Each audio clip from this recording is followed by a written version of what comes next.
Members of Prime Minister Yoshihiko Noda's cabinet have conditionally approved a new energy policy to cut reliance on nuclear power. But they stopped short of committing to a nuclear-free Japan by the 2030s. The cabinet on Wednesday debated the proposal compiled by energy-related officials last week. They agreed the government should consult host municipalities and the international community before phasing out nuclear power. But they did not officially endorse the 20-page document. Major players in Japan's business sector oppose eliminating nuclear power. Economic factors are also prompting concern from energy officials in the United States. The U.S. has a civilian nuclear pact with Japan. Prime Minister Noda says the government should come up with a strategy that shows stable direction but also remains flexible. Some observers express doubt that Japan will achieve a nuclear phase-out by the 2030s. Cabinet members have indicated they want to remain open toward future changes in circumstances. Lovable weebles are wobbling around. Weebles wobble but they don't fall down. There's just nothing like them anywhere around. Weebles wobble but they don't fall down. Japanese politicians promised to rework the country's energy policy following last year's accident at Fukushima Daiichi. Prime Minister Yoshihiko Noda announced details of that policy last week. He said his government would steer the country toward a nuclear-free future, but a final decision by his cabinet has turned a clear commitment into more of a vague idea. NHK World's Susuma Kojima explains. Members of Prime Minister Noda's cabinet are playing defense. Critics say they backed away from a plan to wean Japan off nuclear power in coming decades. But ministers stress their new energy policy hasn't changed. The new policy sets a clear direction while keeping a degree of flexibility to account for changing circumstances. The government remains faithful to the proposal worked out last week. That proposal said Japan would stop building new nuclear power plants and take other measures in order to phase out atomic energy by the 2030s. However, the cabinet wouldn't sign off on the idea. Instead, ministers say they will be taking the document into consideration as they call for continued efforts to reduce Japan's dependency on nuclear energy. Industry groups had been criticizing the nuclear phase-out plan as problematic. They've been pressuring the government to back away from the idea. Don't interrupt my act! Maintaining a stable energy supply will be difficult, and utility bills will shoot up. Companies may be forced out of Japan, and national strength will decline. When you pay off the first baseman every month, who gets the money? Every dollar of it.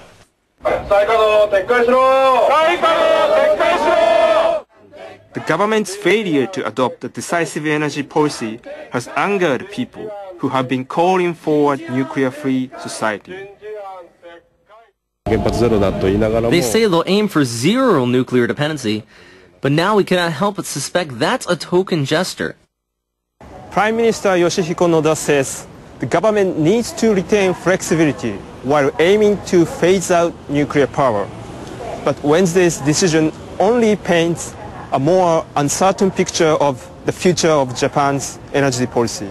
Yes, now, on the St. Louis team, we have who's on first, what's on second, I don't know's on third. That's what I want to find out. I want you to tell me the names of the fellas on the St. Louis team. I'm telling you, who's on first, what's on second, I don't know's on third. Do you know the fellas' names? Yes. Well, then who's playing first? Yes. I mean the fellow's name on first base. Who? The fellow playing first base for St. Louis. Who? The guy on first base. Who is on first? Prime Minister Noda has appointed Shunichi Tanaka as chairman of Japan's new Nuclear Regulation Authority. The authority replaces the defunct Nuclear Safety Agency, which dealt with the Fukushima Daiichi accident. The new authority was in many ways born out of the Fukushima incident. I would like to improve nuclear regulatory governance from now on. Tanaka was deputy head of the Atomic Energy Commission. Noda has also appointed the 4 other members of the authority, including a nuclear reactor expert and a seismologist. Japanese nuclear crisis minister Goshi Hosono says he believes the authority will do its best. It's another bullshit experiment. The safe regulation of nuclear power has been shattered to pieces, but I believe the authority will carry out its mission to rebuild trust and safety.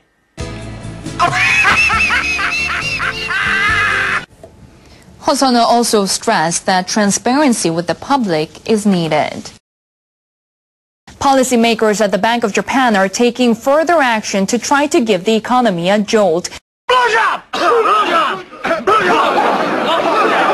They've approved additional steps toward monetary easing. They'll be buying up more bonds and other assets. Board members reached the agreement during 2 days of talks. They decided unanimously to expand their asset buying program by about $127 billion to more than $1 trillion. And board members decided to extend the term of purchase for government bonds and other assets by 6 months to December next year. They flagged a high degree of economic uncertainty abroad. They're concerned about European debt, a slowdown in the Chinese economy, and the bumpy U.S. recovery.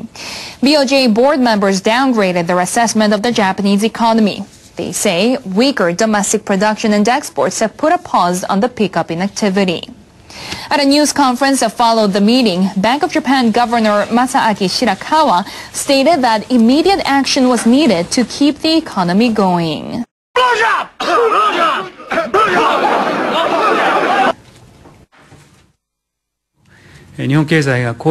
We judged today that further monetary easing was necessary now.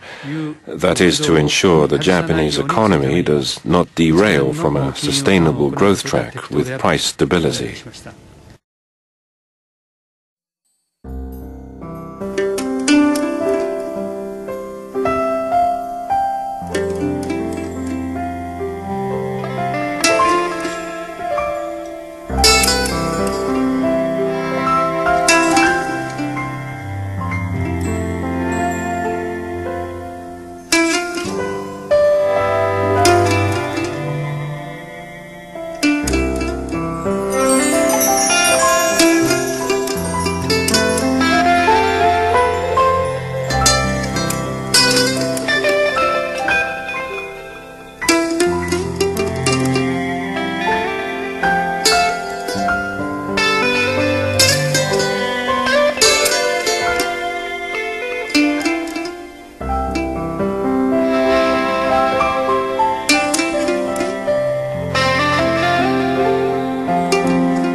I'm leaving the link to a great article in the Huffington Post dated September 15. 2012. The title of the article is Flood Threat to Nuclear Plants Covered Up by Regulators. NRC whistleblower claims in a letter submitted Friday afternoon to internal investigators at the Nuclear Regulatory Commission. A whistleblower engineer within the agency accused regulators of deliberately covering up information relating to the vulnerability of U.S. nuclear power facilities that sit downstream from large dams and reservoirs. The letter also accuses the agency of failing to act to correct these vulnerabilities despite being aware of the risks for years. You can read the full article by clicking the link in the description box below.